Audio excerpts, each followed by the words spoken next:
Dear friends, എല്ലാവർക്കും PSC പ്രിസത്തിലേക്ക് സ്വാഗതം. ഇന്ന് നമ്മൾ 7ാം ക്ലാസ്സിലെ SCERT സോഷ്യൽ സയൻസിൽ നിന്നുള്ള 5ാമത്തെ ചാപ്റ്ററാണ് പഠിക്കാൻ പോകുന്നത്. അപ്പോൾ ഇതിനു മുമ്പ് 7ാം ക്ലാസ്സിലെ സയൻസ്, അതുപോലെ 5ാം ക്ലാസ്സിലെ സയൻസ് സോഷ്യൽ സയൻസ്, അതുപോലെ 7ാം ക്ലാസ്സിലെ സോഷ്യൽ സയൻസിൽ നിന്നുള്ള 1 മുതൽ 4 വരെയുള്ള ചാപ്റ്റേഴ്സ്, ഇതൊക്കെ നമ്മൾ ചാനലിൽ വീഡിയോസ് ഉണ്ട്. അപ്പോൾ ഇത് കാണാത്തവർക്ക് അതിൻ്റെ ലിങ്ക് ഡിസ്ക്രിപ്ഷനിൽ കൊടുത്തേക്കാം, അത് കാണുക. അപ്പോൾ അതുപോലെ തന്നെ നമ്മുടെ ചാനൽ സബ്സ്ക്രൈബ് ചെയ്തതിന് ശേഷം കാണുക. അതുപോലെ നിങ്ങളുടെ ലൈക്ക് ചെയ്യുക, ഷെയർ ചെയ്യുക, അതുപോലെ നിങ്ങളുടെ വിലയേറിയ കമൻറ്റുകൾ കമൻറ്റ് ബോക്സിലിടുക. അപ്പോൾ നമുക്ക് 7ാം ക്ലാസ്സിലെ 5ാമത്തെ ചാപ്റ്റർ ഒന്ന് പഠിക്കാം. അപ്പോൾ നമ്മുടെ ചാപ്റ്ററിൻ്റെ പേരെന്താണ്? നമ്മുടെ ഭൂമി എന്നതാണ് നമ്മുടെ ചാപ്റ്ററിൻ്റെ പേര്. അപ്പോൾ ഇവിടെ ഒരു ഭൂമിയുടെ ചിത്രം തന്നിട്ടുണ്ട്. ഞാൻ ഭൂമി കോടിക്കണക്കിന് വർഷങ്ങൾക്ക് മുമ്പ് ചുട്ടുപൊള്ളുന്ന ഒരു ഗോളമായിരുന്നു ഞാൻ. അപ്പോൾ ഭൂമി എന്ന് പറയുന്നത് എന്താണ്? കോടിക്കണക്കിന് വർഷങ്ങൾക്ക് മുമ്പ് ചുട്ടുപൊള്ളുന്ന ഒരു ഗോളമായിരുന്നു. പിന്നീട് നിരന്തരം പെയ്ത മഴയിലാണ് ഞാൻ തണുത്തത്. പിന്നെയും ദശലക്ഷക്കണക്കിന് വർഷങ്ങൾ കഴിഞ്ഞപ്പോഴാണ് ജീവജാലങ്ങൾ എന്നിലുണ്ടായത്. സൗരയുധഗ്രഹങ്ങളിൽ എന്നിൽ മാത്രമാണ് ജീവൻ നിലനിൽക്കുന്നത് എന്നറിയാമല്ലോ. നിങ്ങൾക്ക് ജീവിക്കാൻ വേണ്ടതെല്ലാം എന്നിലുണ്ട്.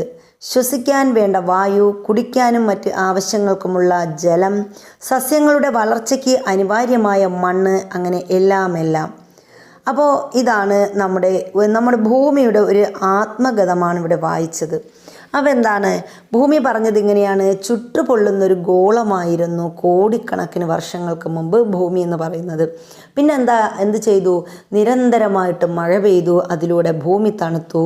പിന്നെയും ദശലക്ഷക്കണക്കിന് വർഷങ്ങൾ കഴിഞ്ഞപ്പോൾ ജീവജാലങ്ങളുണ്ടായി.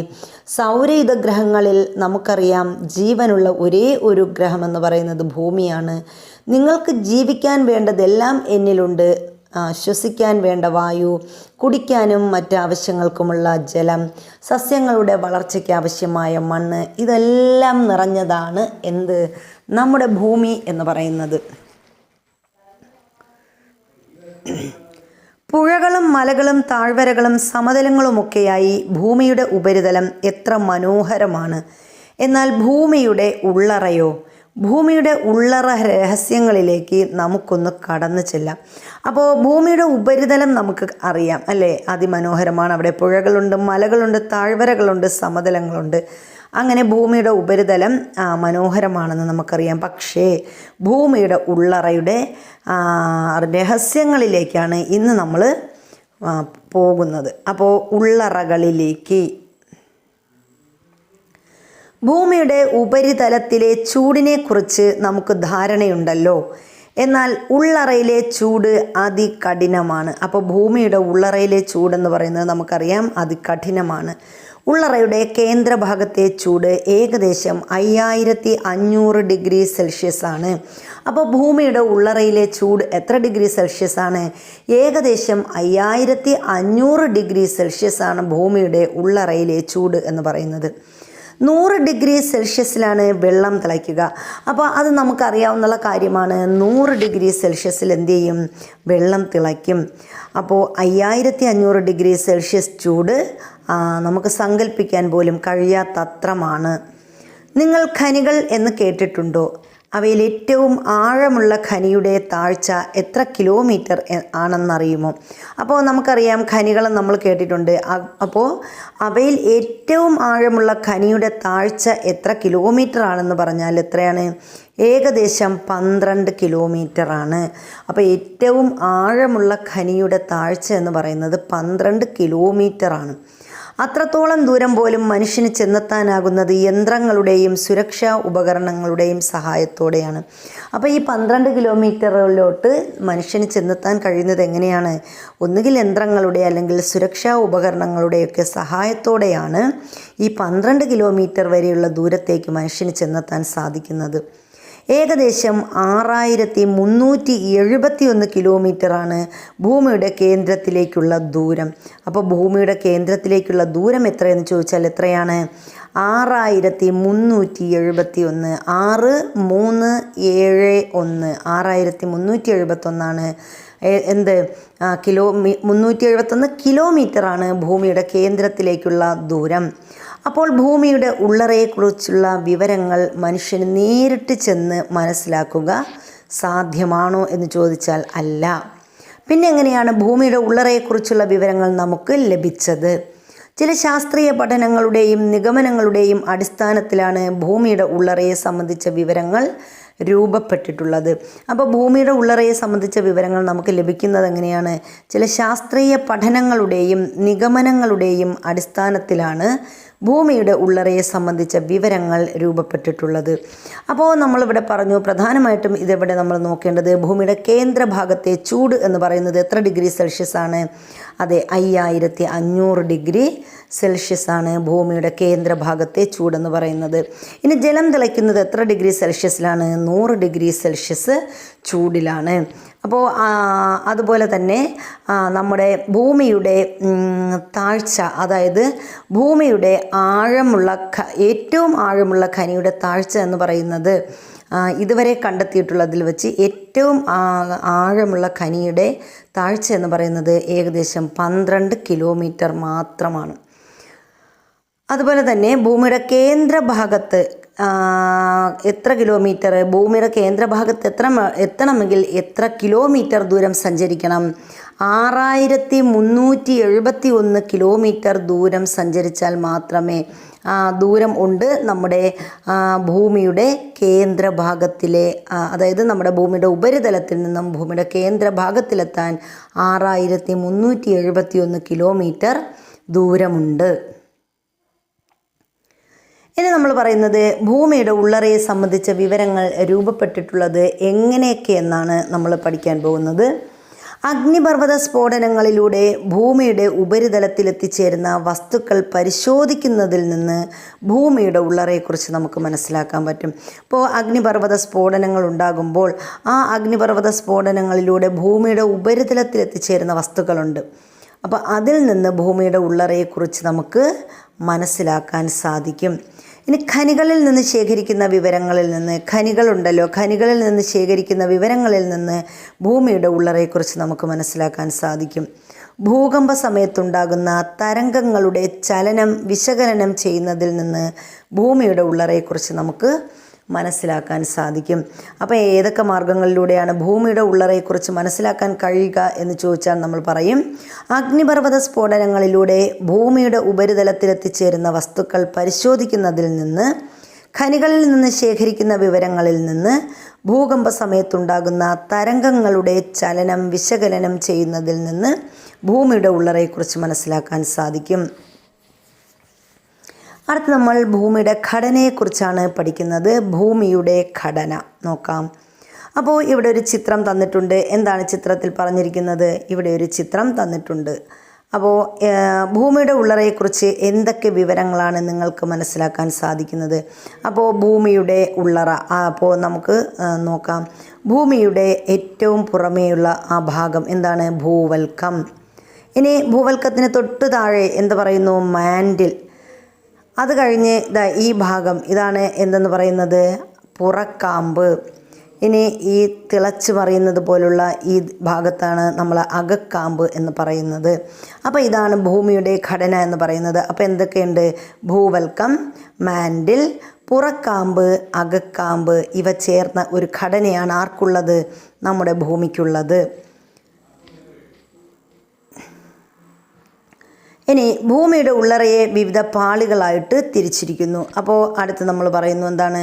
ഭൂമിയുടെ ഉള്ളറയെ വിവിധ പാളികളായി തിരിച്ചിരിക്കുന്നു. ഏറ്റവും പുറമേയുള്ള പാളിയാണ് ഭൂവൽക്കം. അപ്പോൾ ഏറ്റവും പുറമേയുള്ള പാളിയാണ് നമ്മൾ പറഞ്ഞ എന്ത്? ഭൂവൽക്കം എന്ന് പറയുന്നത്.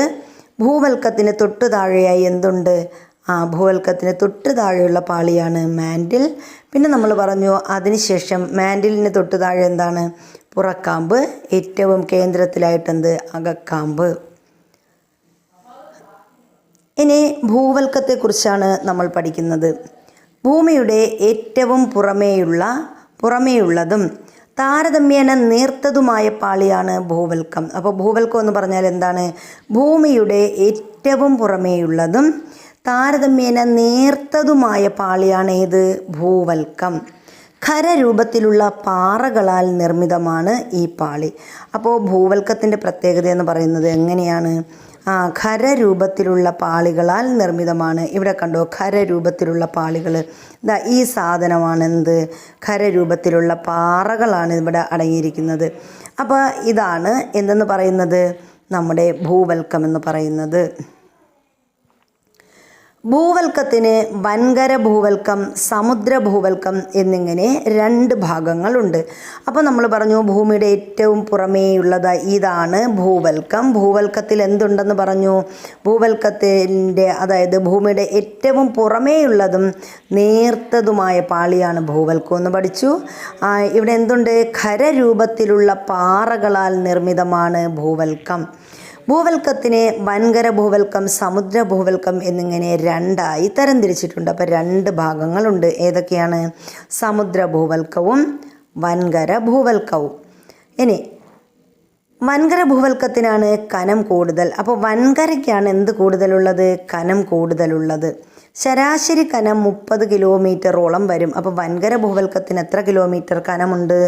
30 കിലോമീറ്റർ കനമുണ്ട്. ഇനി വൻകര ഭൂവൽക്കത്തിന് പർവ്വത പ്രദേശത്ത് ഏകദേശം 70 കിലോമീറ്റർ കനമുണ്ട്. ഇനി വൻകര ഭൂവൽക്കം പർവ്വത പ്രദേശമാണെങ്കിൽ അവിടെ എത്ര കിലോമീറ്റർ കനമുണ്ട്? 70 കിലോമീറ്റർ കനമുണ്ട്.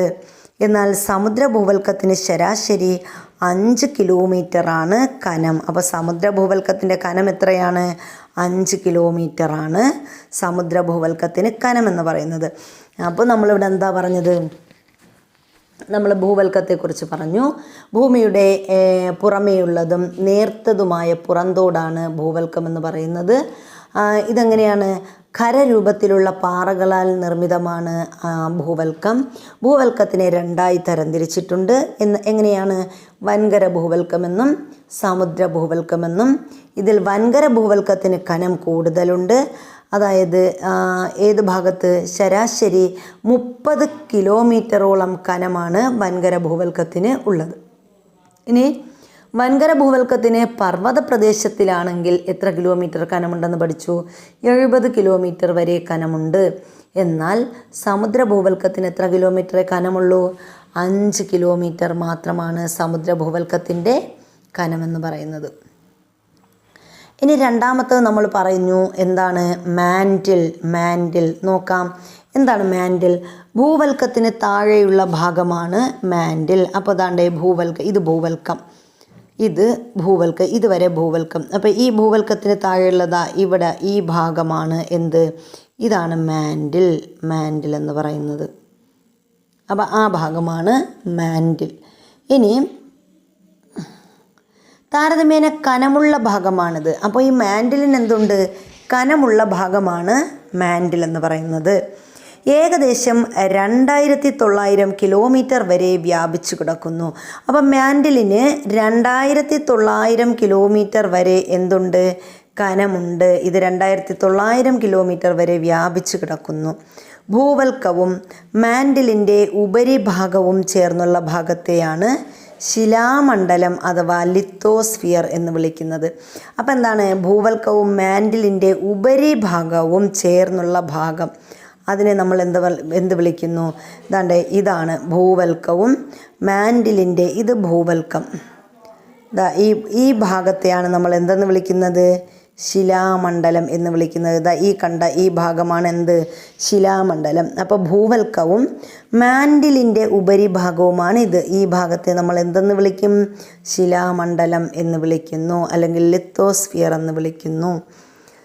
ഇനി ശിലാമണ്ഡലത്തിന് താഴെയായി ശിലാപദാർത്ഥങ്ങൾ ഉരുകിയ അർദ്ധദ്രവാവസ്ഥയിൽ കാണപ്പെടുന്ന ഭാഗമാണ് അസ്തനോസ്ഫിയർ.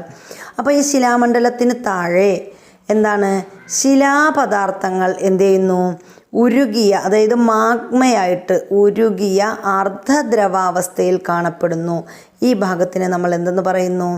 അസ്തനോസ്ഫിയർ എന്ന് പറയുന്നു. എന്നാൽ അസ്തനോസ്ഫിയറിന് താഴെയുള്ള ഭാഗം ഖരാവസ്ഥയിലാണ്. അപ്പോൾ അസ്തനോസ്ഫിയർ ഉരുകിയ അർദ്ധദ്രവാവസ്ഥയിലാണ്. പക്ഷെ അസ്തനോസ്ഫിയറിന് താഴെയുള്ള ഭാഗം എങ്ങനെയാണ്? ഖരാവസ്ഥയിലാണ് സ്ഥിതി ചെയ്യുന്നത്. ഓക്കെ, അപ്പം മാൻഡിലിനെ കുറിച്ചാണ് നമ്മൾ പറഞ്ഞത്. മാൻഡിലിൻ്റെ പ്രത്യേകത എന്താണ്? ഭൂവൽക്കത്തിന് താഴെയുള്ള ഭാഗമാണ് മാൻഡിൽ. താരതമ്യേന കനമുള്ള ഭാഗമാണ് മാൻഡിൽ. എത്ര വരെ വ്യാപിച്ച് കിടപ്പുണ്ട്? 2900 കിലോമീറ്റർ വരെ ഇത് വ്യാപിച്ച് കിടപ്പുണ്ട്. അപ്പം മാൻഡിൽ എത്ര കിലോമീറ്ററോളം പോയിട്ടുണ്ട്? 2900 കിലോമീറ്റർ വരെയാണ് ഇതിൻ്റെ കനം.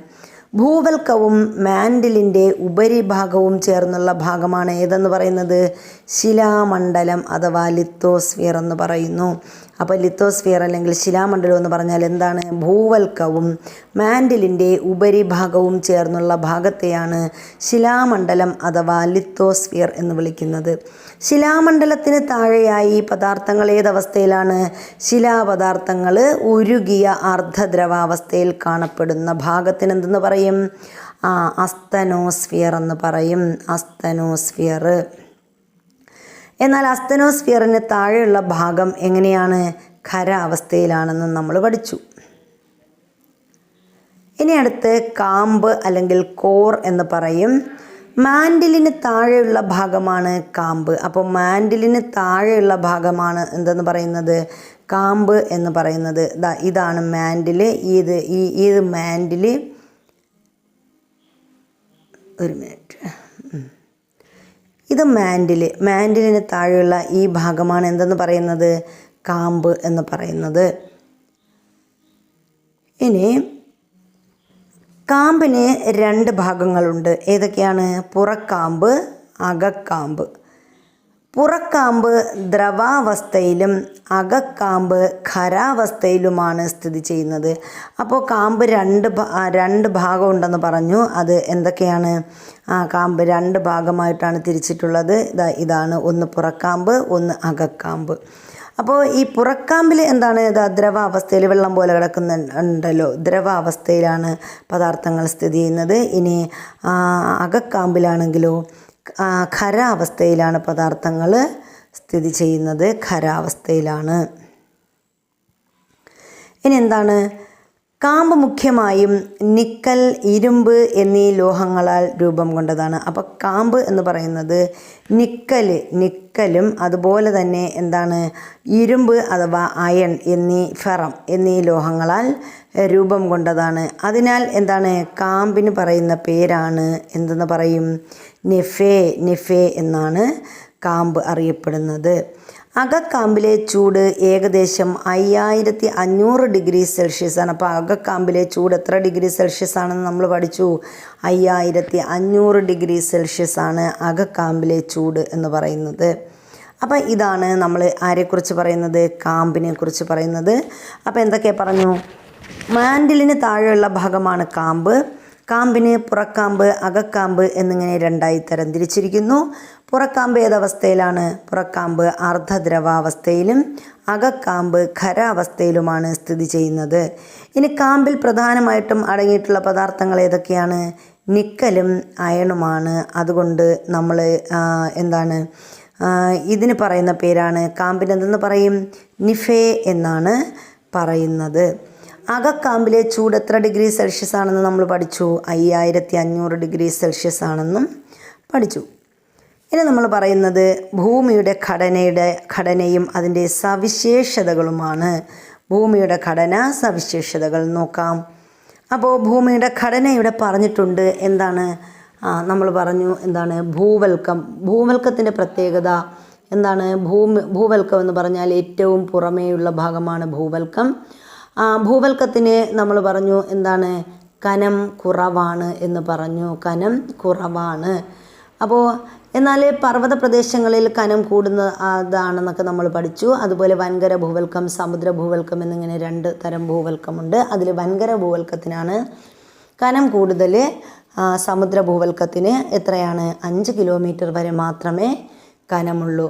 എന്നാൽ വൻകര ഭൂവൽക്കത്തിന് എങ്ങനെയാണ്? പർവ്വത പ്രദേശങ്ങളിലാണെങ്കിൽ 70 കിലോമീറ്റർ വരെയും അല്ലെങ്കിൽ 30 കിലോമീറ്റർ വരെയും കനമുണ്ടെന്ന് പഠിച്ചു.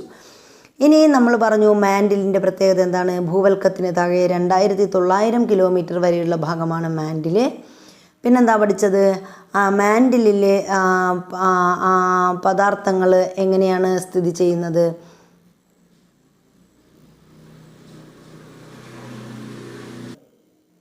ഇനി ഭൂവൽക്കവും മാൻഡിലിൻ്റെ ഉപരിഭാഗവും ചേർന്നുള്ള ഭാഗത്തിന് നമ്മൾ പറഞ്ഞു എന്തെന്ന് പറയും? അതാണ് ശിലാമണ്ഡലം എന്ന് നമ്മൾ പഠിച്ചു. ശിലാമണ്ഡലം പറഞ്ഞു. ശിലാമണ്ഡലത്തിന് താഴെയായി ശിലാപദാർത്ഥങ്ങൾ ഏതവസ്ഥയിൽ കാണപ്പെടുന്നു? ഉരുകിയ അർദ്ധദ്രവാവസ്ഥയിൽ കാണപ്പെടുന്നു. ഈ ഭാഗത്തിനെയാണ് നമ്മൾ എന്തെന്ന് പറയുന്നത്? ആസ്തനോസ്ഫിയർ എന്ന് പറയപ്പെടുന്നത് എന്ന് പഠിച്ചു. പിന്നെ നമ്മൾ പറഞ്ഞു എന്താണ്? കാമ്പിനെ കുറിച്ച് പറഞ്ഞു. കാമ്പ് അറിയപ്പെടുന്നത് എന്താണ്? നിഫേ എന്നറിയപ്പെടുന്നു. കാമ്പിനെ നമ്മൾ രണ്ടായിട്ട് തിരിച്ചു: അകക്കാമ്പ്, പുറക്കാമ്പ്. അകക്കാമ്പിൽ പദാർത്ഥങ്ങൾ ഏതവസ്ഥയിലാണ്? അകക്കാമ്പിൽ അർദ്ധദ്രവാവസ്ഥയിലും അതുപോലെ ദ്രവാവസ്ഥയിലും. ഇനി പുറക്കാമ്പിൽ, അകക്കാമ്പിൽ ഏതാണ്? ഖരാവസ്ഥയിലും പുറക്കാമ്പിൽ ദ്രവാവസ്ഥയിലുമാണ് എന്ത് കാണപ്പെടുന്നത്? കാമ്പ് കാണപ്പെടുന്നത്. ഇനി നമ്മൾ പറയുന്നത് എന്താണ്? ഭൂമിയുടെ ഉള്ളറയുടെ ഓരോ പാളിയുടെയും സവിശേഷതകൾ പട്ടികയിൽ നൽകിയിരിക്കുന്നു. അവയിൽ ശരിയായവയുടെ നേരെ എന്താണ്? ഇതുപോലെ സ്മൈലിയും ശരി എന്നും അതുപോലെ എന്താണ് തെറ്റായവയുടെ നേരെ ഈ ഒരു ഇതും എന്താണ് ചേർക്കാനായിട്ട് പറഞ്ഞിട്ടുണ്ട്. അപ്പം നമുക്ക് നോക്കാം. ഭൂമിയുടെ ഏറ്റവും പുറമേയുള്ള ശിലാനിർമ്മിതമായ ഉറപ്പുള്ള ഭാഗമാണ് ഭൂവൽക്കം. അപ്പോൾ ഇത് ശരിയാണോ തെറ്റാണോ? അപ്പോൾ നമുക്കറിയാം ഭൂമിയുടെ ഏറ്റവും പുറമേയുള്ള ഭാഗമാണ് ഭൂവൽക്കം എന്ന് നമ്മൾ പഠിച്ചു. എന്താണ്? ശിലാനിർമ്മിതമായ ഉറപ്പുള്ള ഭാഗമാണ് ഭൂവൽക്കം. അപ്പോൾ അതും നമ്മൾ പറഞ്ഞു അല്ലേ? നമ്മൾ പറഞ്ഞു എന്താണ്? പാറകളാൽ നിർമ്മിതമാണോ എന്ന് പഠിച്ചു. ഫസ്റ്റ് തുടങ്ങിയപ്പോൾ നമ്മൾ പറഞ്ഞു ഭൂവൽക്കം ഭൂമിയുടെ പുറമേയുള്ള പാളിയാണ്. അത് പാറകളാൽ ഉറപ്പുള്ള പാറകളാൽ നിർമ്മിതമാണ് എന്ന് പഠിച്ചു. അപ്പോൾ ഇത് ശരിയാണ്. ഇനി എന്താണ്? ഭൂവൽക്കവും മാൻഡിലിൻ്റെ ഉപരിഭാഗവും ചേർന്നതാണ് ശിലാമണ്ഡലം. അപ്പോൾ ഭൂവൽക്കത്തെയും മാൻഡിലിൻ്റെ ഉപരിഭാഗത്തെയും ചേർത്ത് നമ്മൾ ശിലാമണ്ഡലം എന്ന് പഠിച്ചു. അതും ശരിയാണ്. ശിലാപദാർത്ഥങ്ങൾ ഉരുകിയ അർദ്ധദ്രവാവസ്ഥയിൽ കാണപ്പെടുന്ന ഭാഗമാണ് ആസ്തനോസ്ഫിയർ. അതും ശരിയാണ്. അപ്പോൾ ഈ പറഞ്ഞ കാര്യങ്ങളൊക്കെ എന്താണ്? ശരിയാണ്. ഇനി എന്താണ്? പുറക്കാമ്പ് ദ്രവ അവസ്ഥയിലാണ്. അപ്പോൾ പുറക്കാമ്പ് ദ്രവ അവസ്ഥയിലാണ് എന്ന് തന്നെയാണ് നമ്മൾ പഠിച്ചത്. അകക്കാമ്പ് എങ്ങനെയാണെന്ന് പഠിച്ചു. അകക്കാമ്പ് ഖരാവസ്ഥയിലാണെന്നും പഠിച്ചു. വൻകര ഭൂവൽക്കം, സമുദ്ര ഭൂവൽക്കം എന്നിവ ഭൂവൽക്കത്തിൻ്റെ രണ്ട് ഭാഗങ്ങളാണ്. അപ്പോൾ ഭൂവൽക്കത്തിനെ രണ്ടായി തരംതിരിച്ചു. വൻകര ഭൂവൽക്കം, സമുദ്ര ഭൂവൽക്കം എന്ന് പറഞ്ഞു. അത് ശരിയാണ്. കാമ്പിന് നെഫേ എന്നും പേരുണ്ട്. അതും വളരെ ശരിയാണ്. അപ്പോൾ ഈ പറഞ്ഞതെല്ലാം എന്താണ്? ശരിയാണ്. ഇനി നമ്മൾ പറയുന്നത് ഭൂമിയുടെ ഉള്ളറയെക്കുറിച്ചുള്ള പ്രാഥമികമായ വസ്തുതകൾ ബോധ്യമായുള്ളൂ. ഇനി ഭൂമിയെ ആവരണം ചെയ്ത് സ്ഥിതി ചെയ്യുന്ന അന്തരീക്ഷത്തെക്കുറിച്ചുള്ള ചില വസ്തുതകൾ നമുക്ക് മനസ്സിലാക്കാൻ ശ്രമിക്കാം. ഇനി നമ്മൾ പഠിക്കാൻ പോകുന്നത് എന്തിനെക്കുറിച്ചാണ്? ഭൂമിയുടെ അന്തരീക്ഷത്തെക്കുറിച്ചാണ്. ജീവജാലങ്ങൾക്ക് നിലനിൽക്കാൻ കഴിയുന്ന രീതിയിൽ ഭൂമിയും അന്തരീക്ഷവും മാറിയതെങ്ങനെ? അപ്പോൾ നമ്മൾ പഠിച്ചു എന്താണ്? ഉത്ഭവ സമയത്ത് ചുട്ടുപഴുത്ത അവസ്ഥയിലായിരുന്ന ഭൂമി കോടാനുകോടി വർഷങ്ങൾ കൊണ്ട് സാവധാനം തണുത്തു. ഈ പ്രക്രിയയിലൂടെ ഭൂമിയുടെ ഉള്ളിലുണ്ടായിരുന്ന വാതകങ്ങൾ പുറത്തേക്ക് വന്നു. അപ്പോൾ എന്താണ് സംഭവിച്ചത്? നമ്മൾ പറഞ്ഞു ഉത്ഭവ സമയത്ത് ഭൂമിക്ക് എന്താണ്? ചുട്ടുപഴുത്ത അവസ്ഥയിലായിരുന്ന ഭൂമി കോടാനുകോടി വർഷങ്ങൾ കൊണ്ട് സാവധാനം തണുത്ത് എന്ത് ചെയ്തു? ഈ പ്രക്രിയയിലൂടെ ഭൂമിയുടെ ഉള്ളിലുണ്ടായിരുന്ന വാതകങ്ങൾ പുറത്തേക്ക് വന്നു. ക്രമേണ ഭൂമിക്ക് ചുറ്റും നിരവധി വാതകങ്ങളുള്ള വായുവിൻ്റെ ഒരു ആവരണമുണ്ടായി. അപ്പോൾ ഇങ്ങനെ എന്ത് ചെയ്തു? ഭൂമിക്ക് ചുറ്റും വായുവിൻ്റെ ഒരു ആവരണമുണ്ടായി. ഭൂമിയെ ആവരണം ചെയ്യുന്ന ഈ വാതക പുതപ്പാണ് അന്തരീക്ഷം. അപ്പോൾ ഭൂമിയെ ആവരണം ചെയ്യുന്ന വായുവിൻ്റെ പുതപ്പിനെയാണ് നമ്മൾ എന്തെന്ന് പറയുന്നത്?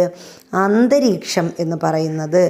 സസ്യങ്ങളുടെ ആവിർഭാവത്തോടെ പ്രകാശ സംശ്ലേഷണ ഫലമായി അന്തരീക്ഷം ഓക്സിജനാൽ സമ്പന്നമായി. അപ്പോൾ എന്ത് ചെയ്തു? സസ്യങ്ങളുടെ ആവിർഭാവത്തോടെ പ്രകാശ സംശ്ലേഷണം ഉണ്ടായോ.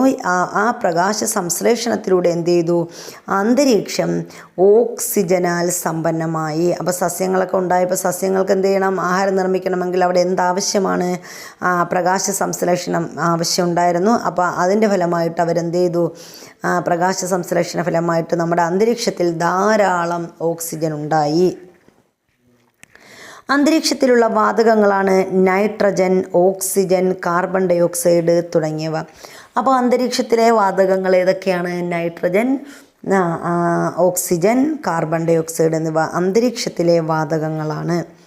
അന്തരീക്ഷത്തിൽ ഈ വാതകങ്ങൾ കൂടാതെ മറ്റ് വാതകങ്ങളും പൊടിപടലങ്ങളും ജലാംശവും അന്തരീക്ഷത്തിലുണ്ട്.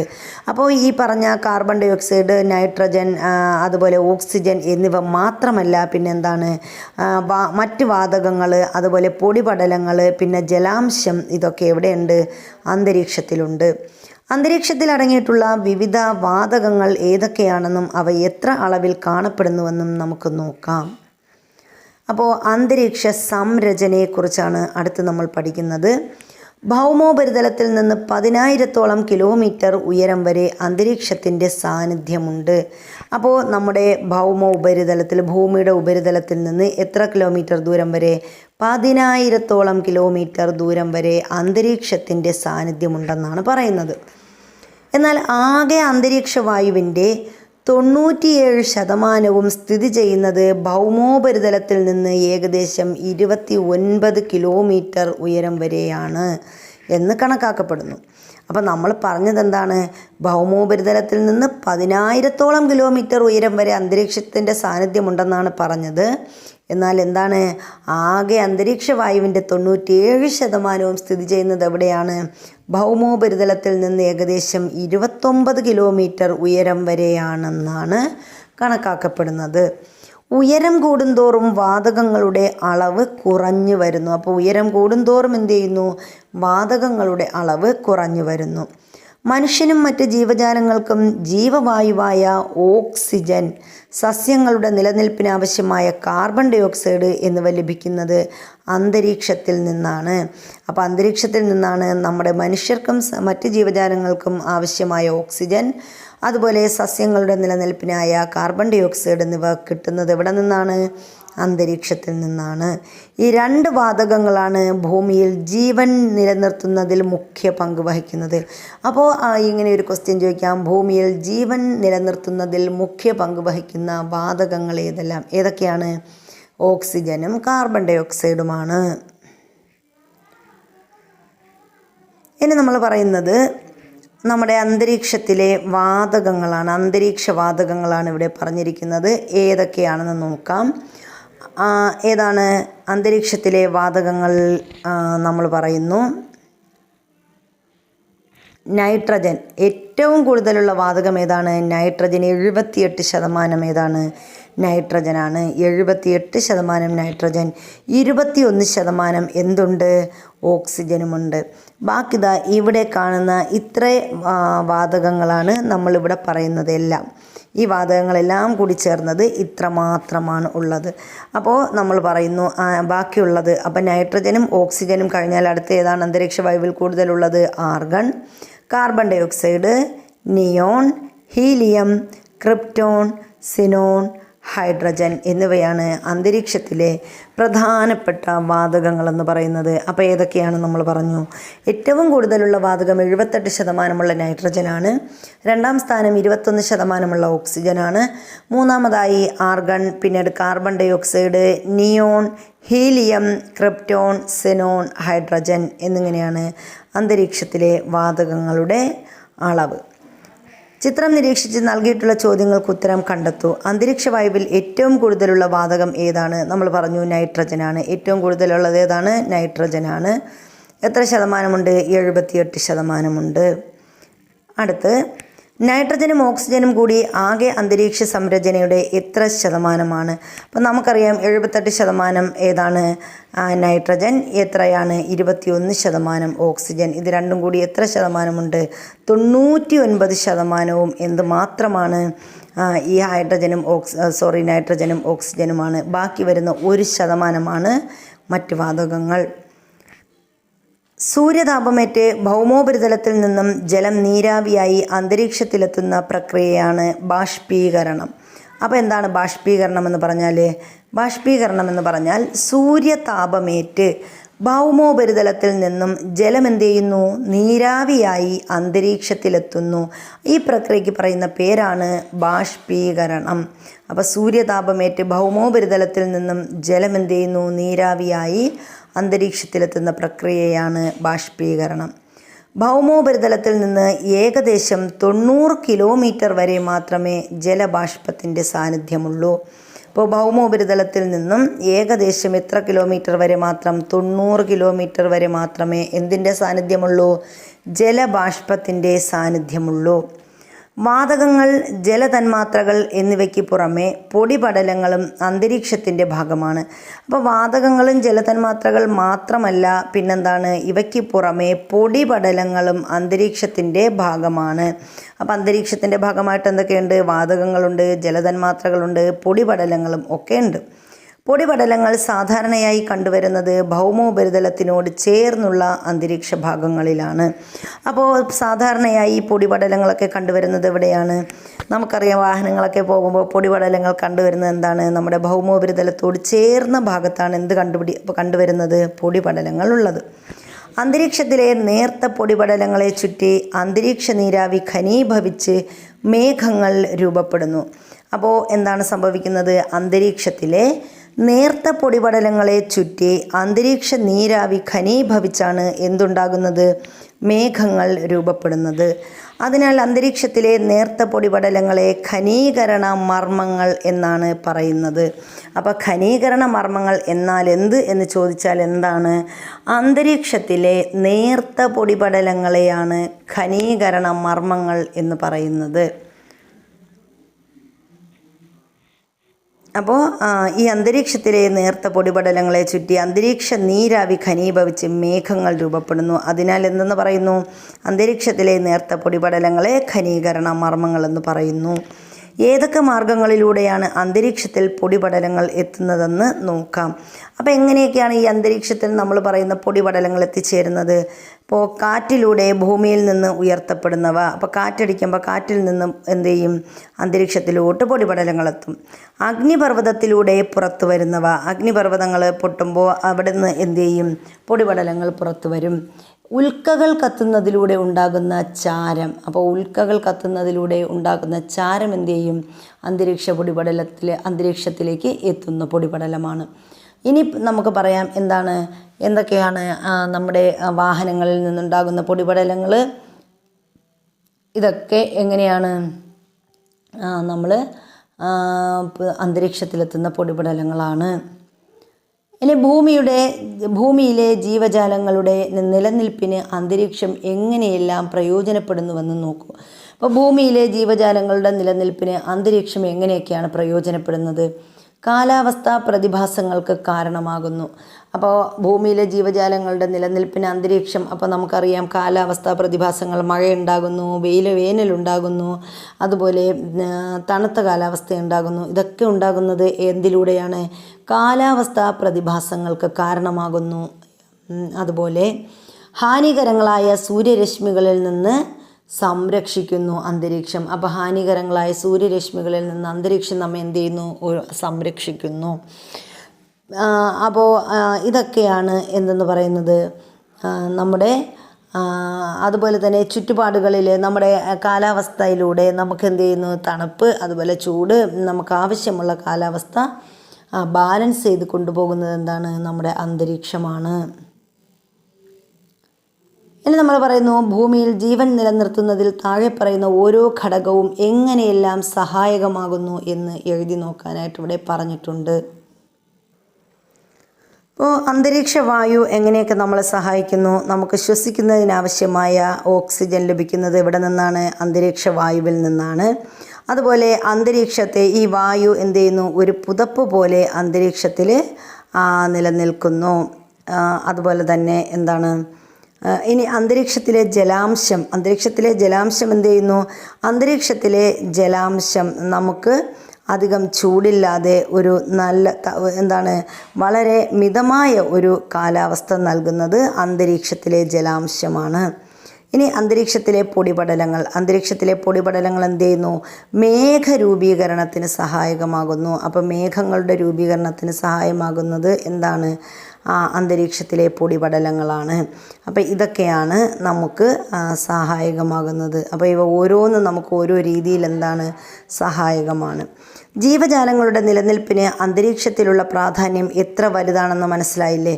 അങ്ങനെയുള്ള അന്തരീക്ഷം മലിനമായാലുള്ള അവസ്ഥയെക്കുറിച്ച് ഒന്ന് ചിന്തിച്ചു നോക്കൂ. എങ്ങനെയൊക്കെയാണ് അന്തരീക്ഷം മലിനമാകുന്നത്? അപ്പോൾ നമ്മുടെ അന്തരീക്ഷം മലിനമാകുന്നത് എങ്ങനെയൊക്കെയാണ്? അന്തരീക്ഷം മലിനമാകുന്ന അവസ്ഥ ഏത് പേരിൽ അറിയപ്പെടുന്നു എന്നും ചോദിച്ചിട്ടുണ്ട്. അന്തരീക്ഷ വായുവിൻ്റെ സംരചനയ്ക്ക് മാറ്റം വരുത്തുന്ന രീതിയിൽ പുകയും വിഷവാതകങ്ങളും മറ്റ് രാസപദാർത്ഥങ്ങളും വായുവിൽ കലരുന്നതാണ് അന്തരീക്ഷ മലിനീകരണം. അപ്പോൾ എന്താണ് അന്തരീക്ഷ മലിനീകരണം എന്ന് പറഞ്ഞാൽ? അന്തരീക്ഷ വായുവിൻ്റെ സംരചനയ്ക്ക് മാറ്റം വരുത്തുന്ന രീതിയിൽ പുകയും വിഷവാതകങ്ങളും മറ്റ് രാസപദാർത്ഥങ്ങളും വായുവിൽ കലരുന്നതാണ് അന്തരീക്ഷ മലിനീകരണം എന്ന് പറയുന്നത്. അപ്പം നമ്മൾ പറയാറില്ലേ, എന്താണ് പ്ലാസ്റ്റിക് കത്തിക്കുന്നതിലൂടെ നമ്മളുടെ അന്തരീക്ഷ വായു മലിനമാകും. അപ്പോൾ ഇതേപോലുള്ള പുകകൾ ഫാക്ടറികളിൽ നിന്ന്, വാഹനങ്ങളിൽ നിന്നുള്ള പുകകൾ, ഇതൊക്കെയാണ് നമ്മൾ അന്തരീക്ഷത്തെ എന്താക്കുന്നത്? മലിനീകരിക്കുന്നത്. അപ്പോൾ ഇതെല്ലാം വായുവിൽ കലർന്നാണ് അന്തരീക്ഷ മലിനീകരണം ഉണ്ടാകുന്നത്. ഇനി അഗ്നിപർവ്വതങ്ങൾ, അത് പ്ലാസ്റ്റിക്കുകളൊക്കെ, ഇവിടെ പ്ലാസ്റ്റിക്കുകളൊക്കെ ഇട്ട് കത്തിക്കുമ്പോൾ അതുപോലെ തന്നെ ഇതൊക്കെ നമ്മുടെ അന്തരീക്ഷത്തെ എന്ത് ചെയ്യുന്നു? മലിനമാക്കുന്നു. അപ്പോൾ എന്തെല്ലാം പ്രവർത്തനങ്ങളാണ് അന്തരീക്ഷ മലിനീകരണത്തിന് കാരണമാകുന്നത് പട്ടികപ്പെടുത്താൻ പറഞ്ഞിട്ടുണ്ട്. അപ്പോൾ എന്തൊക്കെയാണ്? പ്ലാസ്റ്റിക് കത്തിക്കുന്നതിലൂടെ അന്തരീക്ഷ മലിനീകരണം ഉണ്ടാകുന്നു. വാഹനങ്ങളിൽ നിന്നുള്ള പുക അന്തരീക്ഷ മലിനീകരണത്തിന് കാരണമാകുന്നു. ഫാക്ടറികളിൽ നിന്നുള്ള പുക അന്തരീക്ഷ മലിനീകരണത്തിന് കാരണമാകുന്നു. പിന്നെന്താണ്? സസ്യഭാഗങ്ങൾ കത്തിക്കുന്നത് അന്തരീക്ഷ മലിനീകരണത്തിന് കാരണമാകുന്നു. ഇതുപോലെ അഗ്നിപർവ്വത സ്ഫോടനമുണ്ടാകുന്നത് എന്തിന് കാരണമാകുന്നു? അന്തരീക്ഷ മലിനീകരണത്തിന് കാരണമാകുന്നു. അതുപോലെ പ്രകാശങ്ങളൊക്കെ കൂടുതൽ ഉണ്ടാകുന്നതും എന്തിന് കാരണമാകുന്നു? അന്തരീക്ഷ മലിനീകരണത്തിന് കാരണമാകുന്നുണ്ട്. വ്യവസായ നഗരങ്ങളിൽ അന്തരീക്ഷ മലിനീകരണത്തിൻ്റെ തോത് കൂടുതലാകാൻ കാരണം എന്താണ്?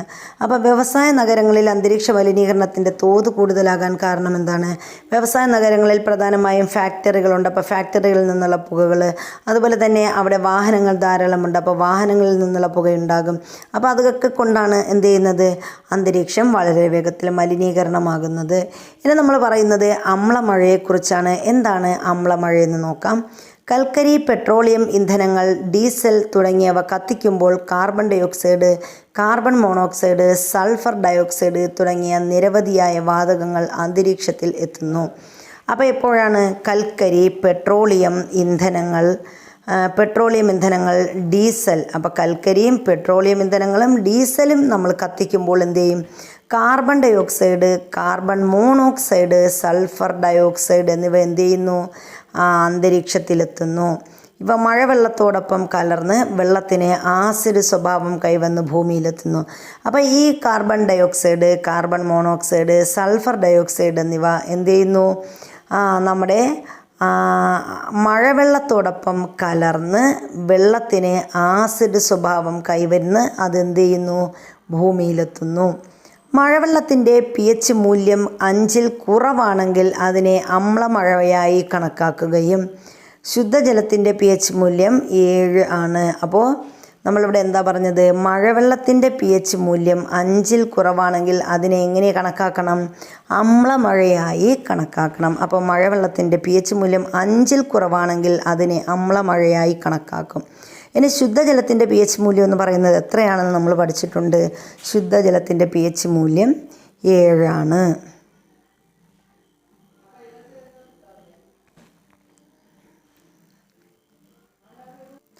അടുത്ത് നമ്മൾ പറയുന്നത് പുകമഞ്ഞ് ആണ്. പുകമഞ്ഞിനെ കുറിച്ചാണ് പഠിക്കുന്നത്, അഥവാ സ്മോഗ്. പുകയും സ്മോക്ക് അല്ലെങ്കിൽ മൂടൽ മഞ്ഞും എന്താണ്? പുക അല്ലെങ്കിൽ സ്മോക്ക്, മൂടൽ മഞ്ഞ് അല്ലെങ്കിൽ ഫോഗ് ഇവ ചേർന്നാണ് പുകമഞ്ഞ് രൂപപ്പെടുന്നത്. അപ്പോൾ പുകയും മൂടൽ മഞ്ഞും ചേർന്നാണ് എന്ത് രൂപം കൊള്ളുന്നത്? പുകമഞ്ഞ് രൂപം കൊള്ളുന്നത്. വ്യവസായശാലകൾ, നിർമ്മാണ പ്രവർത്തനങ്ങൾ, വാഹനങ്ങൾ, കാർഷിക വിളകളുടെ അവശിഷ്ടങ്ങൾ കത്തിക്കൽ തുടങ്ങിയ പ്രവർത്തനങ്ങളിലൂടെ ഉണ്ടാകുന്ന പുകയും പൊടിപടലങ്ങളും അന്തരീക്ഷത്തിൽ നിറയുന്നു. ഇവ മഞ്ഞുമായി കലർന്ന് പുകമഞ്ഞ് രൂപപ്പെടുന്നു. അപ്പോൾ എന്താ നമ്മൾ പറഞ്ഞത്? വ്യവസായശാലകൾ, അതുപോലെ നിർമ്മാണ പ്രവർത്തനങ്ങൾ, വാഹനങ്ങൾ, കാർഷിക വിളകളുടെ അവശിഷ്ടങ്ങൾ കത്തിക്കുന്നത് തുടങ്ങിയ പ്രവർത്തനങ്ങളിലൂടെ ഉണ്ടാകുന്ന പുകയും പൊടിപടലങ്ങളും അന്തരീക്ഷത്തിൽ എന്ത് ചെയ്യുന്നു? നിറയുന്നു. ഇവ മഞ്ഞുമായി കലർന്ന് പുകമഞ്ഞ് രൂപപ്പെടുന്നു. അപ്പോൾ ഇത് മഞ്ഞുമായി കലർന്നാണ് ഇതേപോലെ പുകമഞ്ഞ് ഉണ്ടാകുന്നത്. അപ്പോൾ എന്തൊക്കെയാണ്? നമ്മുടെ നിർമ്മാണ പ്രവർത്തനങ്ങൾ, വ്യാവസായിക പ്രവർത്തനങ്ങൾ, അതുപോലെ വാഹനങ്ങൾ, കാർഷിക വിളകൾ കത്തിക്കുന്നത്, ഇവയെല്ലാം കൂടി എന്ത് ചെയ്യുന്നു? നമ്മുടെ അന്തരീക്ഷത്തിൽ നിറയും. ഇവ മഞ്ഞുമായിട്ട് കലർന്നിട്ട് എന്തുണ്ടാകും? ഒരു പുകമഞ്ഞ് ഉണ്ടാകുന്നു. പക്ഷാഘാതം, ഹൃദ്രോഗം, ശ്വാസകോശ രോഗങ്ങൾ എന്നിവ വർദ്ധിക്കാൻ വായുമലിനീകരണം കാരണമാകുന്നുണ്ടെന്ന് പല പഠനങ്ങളും ചൂണ്ടിക്കാണിക്കുന്നു. അപ്പോൾ ഈ വായുമലിനീകരണത്തിലൂടെ എന്തെല്ലാം അസുഖമുണ്ടാകുന്നു? പക്ഷാഘാതം ഉണ്ടാകുന്നു, ഹൃദ്രോഗങ്ങൾ ഉണ്ടാകുന്നു, ശ്വാസകോശ രോഗങ്ങൾ എന്നിവ വർദ്ധിക്കുന്നത് വായുമലിനീകരണത്തിലൂടെയാണെന്ന് പഠനങ്ങൾ തെളിയിച്ചിട്ടുണ്ട്.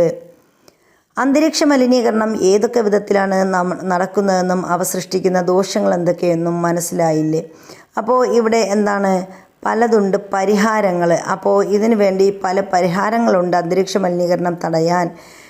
അന്തരീക്ഷ മലിനീകരണം ഒഴിവാക്കുന്നതിനായി നമുക്ക് എന്തൊക്കെ ചെയ്യാനാകും?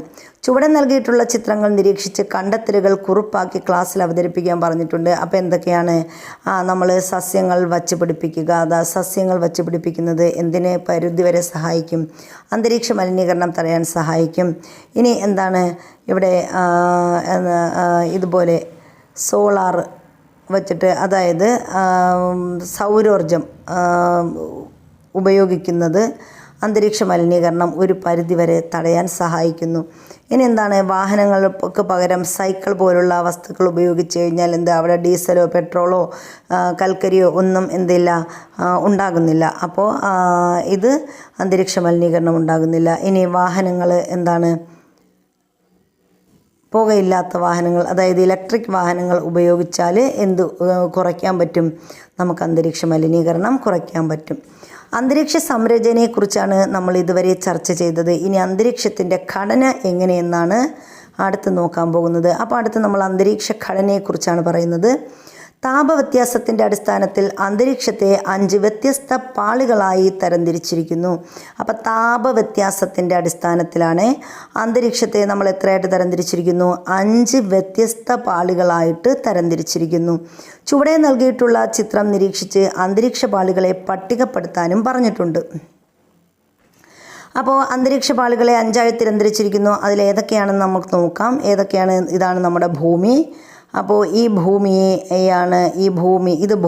ഭൂമിയിലെ അന്തരീക്ഷമാണ് ഇവിടെ കാണുന്നത്. അപ്പോൾ ഓരോന്നും എങ്ങനെയാണെന്ന് നമുക്ക് നോക്കാം. ഒന്നാമത്തേത് ട്രോപ്പോസ്ഫിയർ.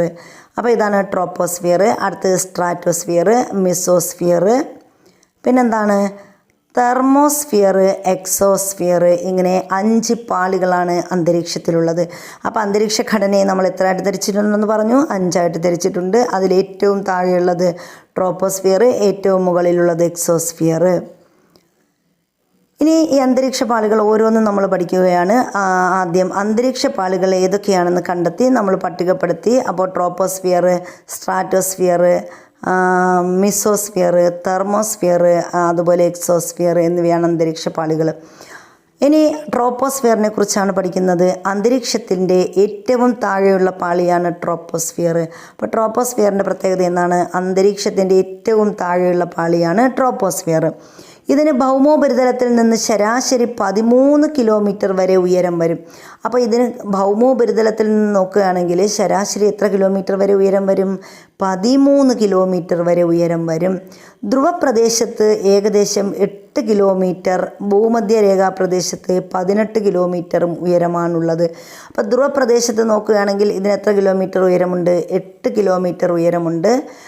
എന്നാൽ ഭൂമധ്യരേഖാ പ്രദേശത്താണെങ്കിൽ 18 കിലോമീറ്ററാണ് ഉയരമുള്ളത്.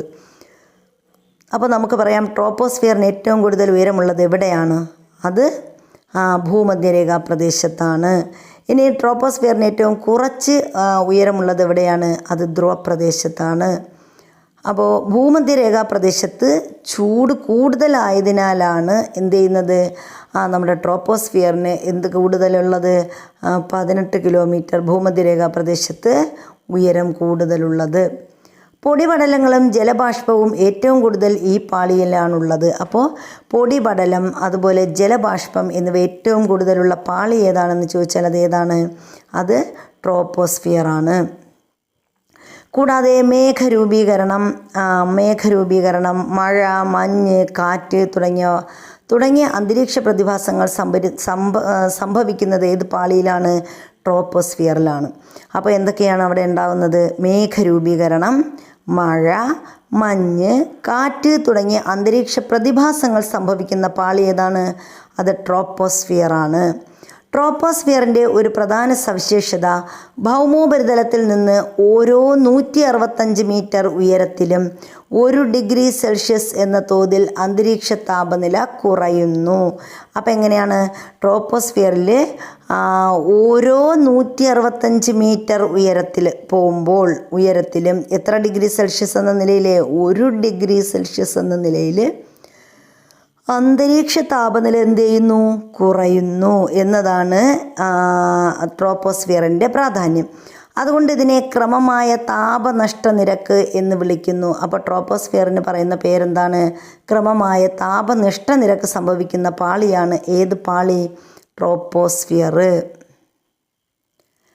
ഇനി നമ്മൾ പറയുന്നു ട്രോപ്പോസ്ഫിയറിനെ അന്തരീക്ഷത്തിലെ ഏറ്റവും പ്രധാനപ്പെട്ട പാളി എന്ന് വിശേഷിപ്പിക്കാൻ കാരണം എന്താണ് എന്ന് ചോദിച്ചിട്ടുണ്ട്. അപ്പം നമുക്കറിയാം എന്താണ്? ഭൂമിയുടെ ഉപരിതലത്തിലാണ്. ഉപരിതലം മുതൽ എത്ര കിലോമീറ്റർ വരെ എന്ന് നമ്മൾ പറഞ്ഞു? 13 കിലോമീറ്റർ വരെ വ്യാപിച്ചു കിടക്കുന്ന പാളിയാണെന്ന് പറഞ്ഞു. അതുപോലെ തന്നെ മേഘരൂപീകരണം, മഴ, മഞ്ഞ്, കാറ്റ് മുതലായവ നടക്കുന്നത് എവിടെയാണ്? ട്രോപ്പോസ്ഫിയറിലാണെന്നൊക്കെ നമ്മൾ പഠിച്ചു. അടുത്ത രണ്ടാമത്തെ പാളിയാണ് സ്ട്രാറ്റോസ്ഫിയർ. സ്ട്രാറ്റോസ്ഫിയറിനെ കുറിച്ചാണ് പറയുന്നത്. സ്ട്രാറ്റോസ്ഫിയർ എന്താണ്? ട്രോപ്പോസ്ഫിയറിന് തൊട്ട് മുകളിലുള്ള അന്തരീക്ഷ പാളിയാണ് സ്ട്രാറ്റോസ്ഫിയർ. ഭൗമോപരിതലത്തിൽ നിന്ന് ശരാശരി 50 കിലോമീറ്റർ വരെയാണ് ഉയരം. അപ്പോൾ എത്ര വരെയാണ്? ശരാശരി 50 കിലോമീറ്റർ വരെയാണ് ഏതിൻ്റെ ഉയരം? സ്ട്രാറ്റോസ്ഫിയറിൻ്റെ ഉയരമെന്ന് പറയുന്നത്. സ്ട്രാറ്റോസ്ഫിയറിൽ ഒരു നിശ്ചിത ഉയരം കഴിയുമ്പോൾ താപം വർദ്ധിച്ചു വരുന്നതായി കാണാം. അപ്പോൾ സ്ട്രാറ്റോസ്ഫിയറിൻ്റെ പ്രത്യേകത എന്താണ്? ഒരു നിശ്ചിത ഉയരം കഴിയുമ്പോൾ താപം വർദ്ധിച്ചു വരുന്നതായി കാണാം. സ്ട്രാറ്റോസ്ഫിയറിലാണ് ഓസോൺ പാളിയുള്ളത്. അപ്പോൾ സ്ട്രാറ്റോസ്ഫിയറിൻ്റെ പ്രത്യേകത എന്താണ്? ഓസോൺ പാളി കാണപ്പെടുന്നത് സ്ട്രാറ്റോസ്ഫിയറിലാണ്. ഇത് ഉപരിതലത്തിൽ നിന്ന് ഏകദേശം 25 കിലോമീറ്റർ ഉയരത്തിലാണ് നിലകൊള്ളുന്നത്. അപ്പോൾ സ്ട്രാറ്റോസ്ഫിയർ എങ്ങനെയാണ്? ഉപരിതലത്തിൽ നിന്ന് ഏകദേശം 25 കിലോമീറ്റർ ഉയരത്തിലാണ് നിലകൊള്ളുന്നത്. ഏത്? സ്ട്രാറ്റോസ്ഫിയർ എന്ന് പറയുന്നത്. അപ്പോൾ നമ്മൾ സ്ട്രാറ്റോസ്ഫിയറിനെ കുറിച്ച് എന്ത് പറഞ്ഞു? ട്രോപ്പോസ്ഫിയറിന് തൊട്ട് മുകളിലുള്ള അന്തരീക്ഷ പാളിയാണെന്ന് പഠിച്ചു. ഭൗമോപരിതലത്തിൽ നിന്ന് 50 കിലോമീറ്റർ വരെ ഉയരമുണ്ടെന്ന് പറഞ്ഞു.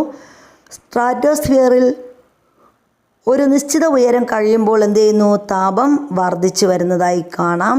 സ്ട്രാറ്റോസ്ഫിയറിൽ എന്ത് കാണപ്പെടുന്നു? ഓസോൺ പാളി കാണപ്പെടുന്നത് സ്ട്രാറ്റോസ്ഫിയറിലാണ്. അതുപോലെ ഉപരിതലത്തിൽ നിന്ന് ഏകദേശം എത്ര കിലോമീറ്റർ ഉയരമുണ്ട്? 25 കിലോമീറ്റർ ഉയരമുണ്ട്.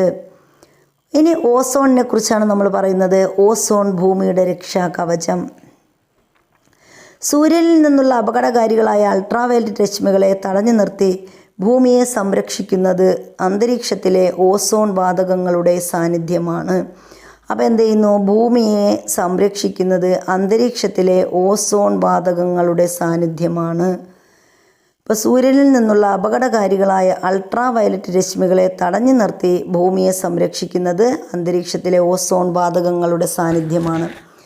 അൾട്രാവയലറ്റ് രശ്മികൾ വർദ്ധിച്ച തോതിൽ ഭൗമോപരിതലത്തിൽ പതിച്ചാൽ അത് ജീവജാലങ്ങൾക്ക് ഹാനികരമാകും, ആവാസ വ്യവസ്ഥയെ ദോഷകരമായി ബാധിക്കുകയും ചെയ്യും. അപ്പോൾ നമ്മൾ പറഞ്ഞു എന്താണ്? നമ്മുടെ സൂര്യനിൽ നിന്നുള്ള അപകടകാരികളായ അൾട്രാവയലറ്റ് രശ്മികളെ തടഞ്ഞു നിർത്തുന്ന അന്തരീക്ഷത്തിലെ ഓസോൺ വാതകങ്ങളുടെ സാന്നിധ്യമാണെന്ന് പറഞ്ഞു.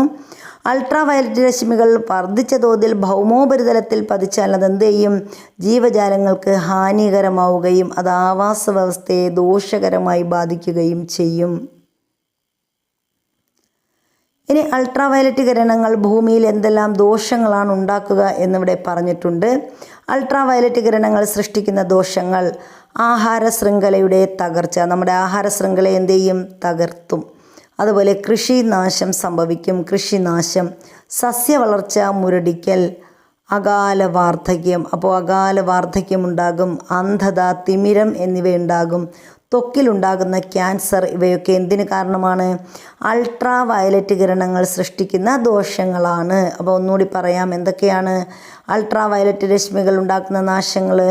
ആഹാര ശൃംഖലയുടെ തകർച്ച, കൃഷിനാശം, സസ്യവളർച്ച മുരടിക്കൽ, അകാല വാർദ്ധക്യം, അന്ധത, തിമിരം, ത്വക്കിലുണ്ടാകുന്ന ക്യാൻസർ എന്നിവ അൾട്രാ വയലറ്റ് കിരണങ്ങൾ സൃഷ്ടിക്കുന്ന ദോഷഫലങ്ങളാണ്.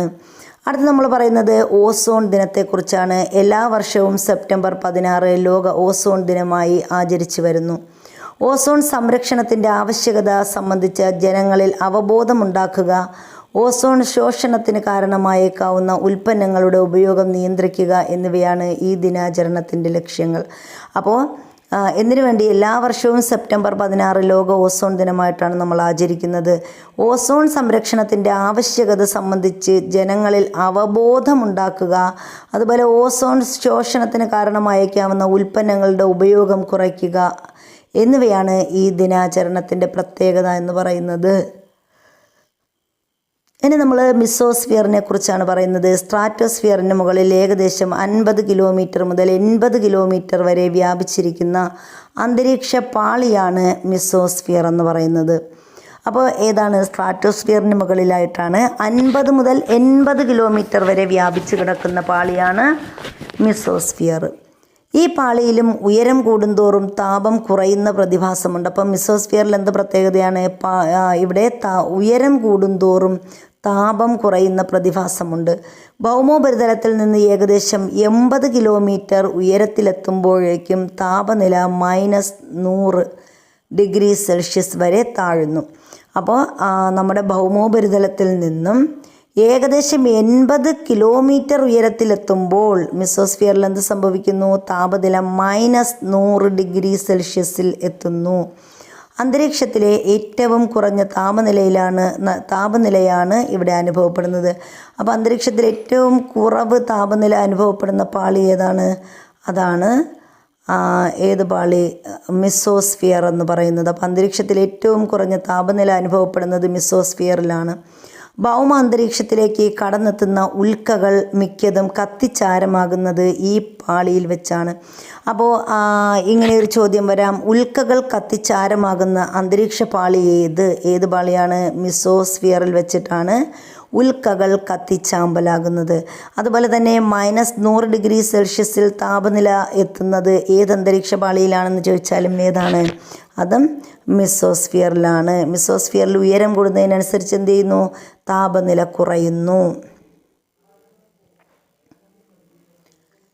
ഇനി നമ്മൾ തെർമോസ്ഫിയറിനെ കുറിച്ചാണ് പറയുന്നത്. മിസോസ്ഫിയറിന് മുകളിൽ ഏകദേശം 80 മുതൽ 400 കിലോമീറ്റർ വരെ ഉയരത്തിൽ സ്ഥിതി ചെയ്യുന്ന അന്തരീക്ഷ പാളിയാണ് തെർമോസ്ഫിയർ എന്ന് പറയുന്നത്. ഉയരം കൂടുന്തോറും താപനില കൂടി വരുന്നു. അപ്പോൾ തെർമോമീറ്റർ എന്ന് പറഞ്ഞാൽ നമുക്കറിയാം താപം അളക്കുന്നതാണ്. അപ്പോൾ ഉയരം കൂടുന്തോറും എന്ത് ചെയ്യുന്നു? താപനില കൂടി വരുന്നു തെർമോസ്ഫിയറിൽ. തെർമോസ്ഫിയറിൻ്റെ താഴ്ന്ന ഭാഗത്തെ അയണോസ്ഫിയർ എന്ന് വിളിക്കുന്നു. അപ്പോൾ തെർമോസ്ഫിയറിൻ്റെ താഴ്ന്ന ഭാഗമാണ് എന്ത്? അയണോസ്ഫിയർ. അപ്പോൾ മിസോസ്ഫിയറിന് മുകളിൽ 80 മുതൽ 400 കിലോമീറ്റർ വരെ വ്യാപിച്ച് കിടക്കുന്ന അന്തരീക്ഷ പാളിയാണ് തെർമോസ്ഫിയർ. ഉയരം കൂടുന്തോറും താപനില എന്ത് ചെയ്യുന്നു? തെർമോസ്ഫിയറിൽ കൂടി വരുന്നു. തെർമോസ്ഫിയറിൻ്റെ താഴ്ന്ന ഭാഗത്തെ നമ്മൾ എന്തെന്ന് പറയും? അയണോസ്ഫിയർ എന്ന് വിളിക്കുന്നു. അയണോസ്ഫിയറിനെ കുറിച്ചാണ് അടുത്ത് നമ്മൾ പറയുന്നത്. അന്തരീക്ഷത്തിൻ്റെ ഏകദേശം 80 മുതൽ 400 കിലോമീറ്റർ വരെ ഉയരത്തിൽ അൾട്രാ വയലറ്റ്, എക്സ്റേ തുടങ്ങിയ തീവ്ര സൂര്യരശ്മികൾ വാതക തന്മാത്രകളെ അയോണുകളാക്കി മാറ്റുന്നു. ഈ പ്രക്രിയയെ അയോണീകരണം എന്നും ഈ പ്രവർത്തനം നടക്കുന്ന മണ്ഡലത്തെ അയണോസ്ഫിയർ എന്നും വിളിക്കുന്നു. അയോണുകൾക്ക് വൈദ്യുതിയെ കടത്തിവിടാൻ കഴിയും. റേഡിയോ തരംഗങ്ങൾ വൈദ്യുതകാന്തിക തരംഗങ്ങളാണ്. അതുകൊണ്ട് ഈ മേഖല റേഡിയോ തരംഗങ്ങളുടെ ദീർഘദൂര പ്രക്ഷേപണം സാധ്യമാക്കുന്നു. അപ്പോൾ അയണോസ്ഫിയറിൻ്റെ പ്രത്യേകത നമ്മൾ പറഞ്ഞു. അന്തരീക്ഷത്തിൽ ഏകദേശം 80 മുതൽ 400 കിലോമീറ്റർ വരെ ഉയരത്തിൽ അൾട്രാ വയലറ്റ്, എക്സ്റേ തുടങ്ങിയ തീവ്ര സൂര്യരശ്മികൾ വാതക തന്മാത്രകളെ അയോണുകളാക്കി മാറ്റുന്നു. അപ്പോൾ ഈ പ്രക്രിയയെ അയോണീകരണം എന്ന് പറയുന്നു. ഈ അയോണീകരണം നടക്കുന്ന മണ്ഡലത്തെയാണ് നമ്മൾ എന്തെന്ന് പറയുന്നത്? അയണോസ്ഫിയർ എന്ന് പറയുന്നത്. അയോണീകരണം നടക്കുന്ന മണ്ഡലമാണ് അയണോസ്ഫിയർ.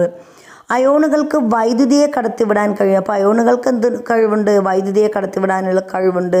റേഡിയോ തരംഗങ്ങൾ വൈദ്യുതകാന്തിക തരംഗങ്ങളാണെന്നാണ് പറയുന്നത്. അതുകൊണ്ട് ഈ മേഖല എന്തെന്നറിയപ്പെടുന്നു? അയണോസ്ഫിയർ അറിയപ്പെടുന്ന പേരാണ് റേഡിയോ തരംഗങ്ങളുടെ ദീർഘദൂര പ്രക്ഷേപണം സാധ്യമാക്കുന്നു. അടുത്ത് നമ്മൾ പഠിക്കുന്നത് എക്സോസ്ഫിയർ ആണ്. അന്തരീക്ഷത്തിലെ ഏറ്റവും മുകളിലുള്ള പാളിയാണ് എക്സോസ്ഫിയർ. 400 കിലോമീറ്ററിന് മുകളിൽ സ്ഥിതി ചെയ്യുന്ന എക്സോസ്ഫിയർ എന്ന അന്തരീക്ഷ പാളിയിൽ വായു തന്മാത്രകളുടെ സാന്നിധ്യം ക്രമേണ കുറഞ്ഞ് ബഹിരാകാശത്തിൻ്റെ ഭാഗമായി മാറുന്നു. അപ്പോൾ ബഹിരാകാശത്തിൻ്റെ ഭാഗമായ അന്തരീക്ഷ ഭാഗം ഏതെന്ന് ചോദിച്ചാൽ ഏതാണ്? അത് എക്സോസ്ഫിയർ ആണ്. എക്സോസ്ഫിയറിന് എത്ര കിലോമീറ്ററിലധികം ഉയരമുണ്ട്? 400 കിലോമീറ്ററിന് മുകളിൽ സ്ഥിതി ചെയ്യുന്നതാണ് എക്സോസ്ഫിയർ. അന്തരീക്ഷ പാളിയിൽ വായു തന്മാത്രകളുടെ സാന്നിധ്യം കുറവാണ്. എവിടെ? നമ്മുടെ എക്സോസ്ഫിയറിൽ. അതുകൊണ്ട് ആ ഭാഗത്തെ നമ്മൾ എന്തെന്ന് പറയുന്നു? ബഹിരാകാശത്തിൻ്റെ ഭാഗമായി മാറുന്നു എക്സോസ്ഫിയർ. ഇനി ഭൂമിയുടെ അന്തരീക്ഷ ഘടനയുടെ സവിശേഷതകൾ ഉൾപ്പെടുത്തി ചുവടെ നൽകിയിട്ടുള്ള മാതൃകയിൽ തിരിച്ചറിയൽ കാർഡ് തയ്യാറാക്കുന്നത് കുട്ടികൾക്കുള്ള പദ്ധതിയാണ്. ഇനി exosphere, thermosphere, mesosphere, stratosphere, troposphere ഇതിൽ ഓരോന്നും പറഞ്ഞിട്ടുണ്ട്. അതെന്താണ്? അന്തരീക്ഷ പാളികളും അവയുടെ സവിശേഷതകളുമാണ് ചുവടെ ചേർത്തിട്ടുള്ളത്. അവ ചേരുംപടി ചേർത്ത് എഴുതാനായിട്ട് പറഞ്ഞിട്ടുണ്ട്. അപ്പോൾ ഉയരം കൂടുന്തോറും താപനില വർദ്ധിക്കുന്നു. അത് നമുക്കറിയാം. ഏതാണ്? തെർമോസ്ഫിയറിലാണ്. ഉയരം കൂടുന്തോറും താപനില വർദ്ധിക്കുന്നത് എവിടെയാണ്? തെർമോസ്ഫിയറിലാണ്. ഇനി താപനില ഏറ്റവും കുറഞ്ഞ പാളി ഏതാണ്? മിസോസ്ഫിയർ ആണ്. ഇനി എന്താണ്? ഉൽക്കകൾ കത്തിച്ചാരമാകുന്ന പാളി. ഉൽക്കകൾ കത്തിച്ചാരമാകുന്നത് എവിടെയാണ്? അതും മിസോസ്ഫിയറിലാണ്. വായു തന്മാത്രകൾ ക്രമേണ കുറഞ്ഞ് ബഹിരാകാശത്തിലേക്ക് ലയിക്കുന്നത് എവിടെയാണ്? അത് നമ്മുടെ എക്സോസ്ഫിയർ ആണ്. ഉയരം ക്രമത്തിനനുസരിച്ച് ഒരു നിശ്ചിത തോതിൽ താപം കുറയുന്ന പാളി ഏതാണ്? അപ്പോൾ ഉയരം എന്ത് ചെയ്യുന്നത്? ഉയരക്രമത്തിനനുസരിച്ച് ഒരു നിശ്ചിത തോതിൽ താപം കുറയുന്ന പാളി ഏതാണ്? അത് ട്രോപ്പോസ്ഫിയർ ആണെന്ന് നമ്മൾ പഠിച്ചു. ട്രോപ്പോസ്ഫിയറിലാണ്.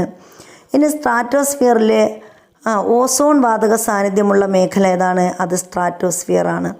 80 കിലോമീറ്റർ മുതൽ 400 കിലോമീറ്റർ വരെ ഉയരത്തിൽ സ്ഥിതി ചെയ്യുന്നത് ഏതാ? അത് മിസോസ്ഫിയർ ആണ്. അപ്പോൾ ഇതാണ് നമ്മുടെ അന്തരീക്ഷ ഘടന എന്ന് പറയുന്നത്. ഭൂമിയുടെ ഉള്ളറ, അന്തരീക്ഷം, അന്തരീക്ഷ പാളികൾ, ഇവയുടെ സവിശേഷതകൾ എന്നിവ നാം വിശദമായി ചർച്ച ചെയ്തല്ലോ. ഭൂമിയിൽ സസ്യജന്തുജാലങ്ങളുടെ നിലനിൽപ്പ് സാധ്യമാക്കുന്നതിൽ അന്തരീക്ഷത്തിൻ്റെയും ഭൗമോപരിതല സവിശേഷതകളുടെയും പങ്ക് നിർണായകമാണ് എന്നാണ് പറയുന്നത്. ഇനി ഇവിടെ തുടർ പ്രവർത്തനങ്ങൾ പറഞ്ഞിട്ടുണ്ട്. അപ്പോൾ അത് കുട്ടികൾക്കുള്ള പ്രവർത്തനങ്ങളാണ്. അപ്പോൾ ഇത്രയുമാണ് നമ്മുടെ 7ാം ക്ലാസ്സിലെ 5ാമത്തെ ചാപ്റ്റർ എന്ന് പറയുന്നത്, നമ്മുടെ ഭൂമി. അപ്പോൾ ഇനി നിങ്ങൾ ചെയ്യാനുള്ളത് നമ്മുടെ ചാനൽ സബ്സ്ക്രൈബ് ചെയ്യുക, അതുപോലെ തന്നെ ലൈക്ക് ചെയ്യുക, ഷെയർ ചെയ്യുക. അപ്പോൾ നിങ്ങളുടെ സഹായ സഹകരണങ്ങൾ ഉണ്ടെങ്കിൽ മാത്രമേ നമുക്ക് ഈ ചാനൽ തുടർന്നും മുന്നോട്ട് കൊണ്ടുപോകാൻ സാധിക്കുകയുള്ളൂ. അതുകൊണ്ട് പ്ലീസ് എല്ലാവരും ലൈക്ക് ചെയ്യുക, അതുപോലെ സബ്സ്ക്രൈബ് ചെയ്യുക. നിങ്ങളുടെ വിലയേറിയ കമൻറ്റുകൾ കമൻറ്റ് ബോക്സിലിടുക. അപ്പോൾ അടുത്തൊരു വീഡിയോയിൽ കാണുന്നത് വരെ എല്ലാവർക്കും നല്ലൊരു ദിവസം ആശംസിക്കുന്നു. Thank you.